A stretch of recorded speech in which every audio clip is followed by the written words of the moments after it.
Molly, let's bring in Richard Goldberg. He's a senior advisor at the Foundation for Defense of Democracies and a former National Security Council official. Richard, good morning. Good morning.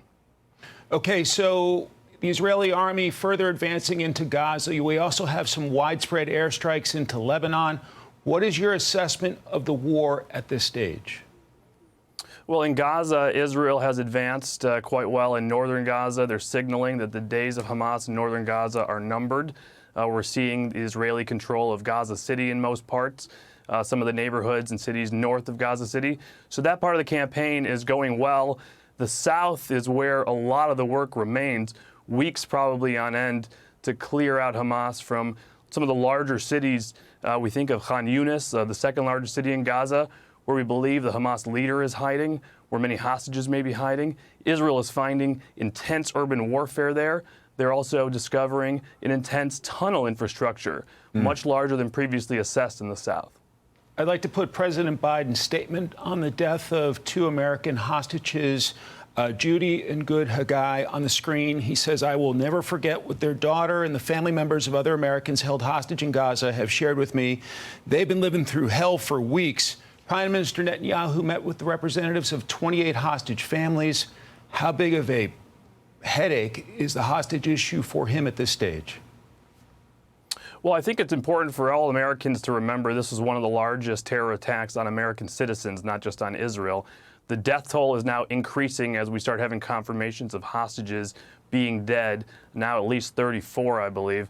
And so while we think about 6 to 8 hostages remaining in Gaza, we also need to say, where is the president to put pressure on Qatar to actually deliver these hostages? Qatar is a U.S. ally, supposedly, hosts a major base. We don't see any statements from the White House saying we want Doha to secure their release, that we will actually penalize the Qataris, downgrade our relations if we don't see American citizens released. That's a key missing piece. Yes, Netanyahu is definitely under domestic pressure, but there is widespread political support for this campaign to continue. Let's play some sound from an IDF spokesperson on the headache that is Iran. Our perspective is one that Iran is a problem not only for Israel, but a worldwide problem. We see the nature of how Hamas conducted their attacks. We can't let that be the new norm of terrorism, can we? Richard, what needs to be done about Iran?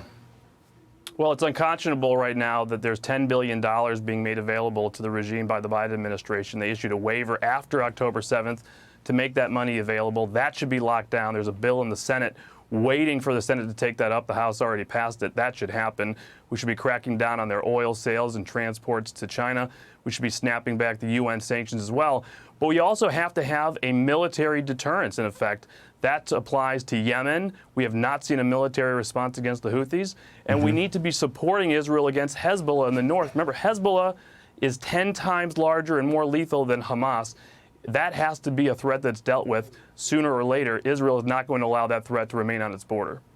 Richard Goldberg, thank you for your time and your analysis today. Thanks, Mike. I'm Steve Doocy. I'm Brian Kilmeade. And I'm Ainsley Earhart. And click here to subscribe to the Fox News YouTube page to catch our hottest interviews and most compelling analysis.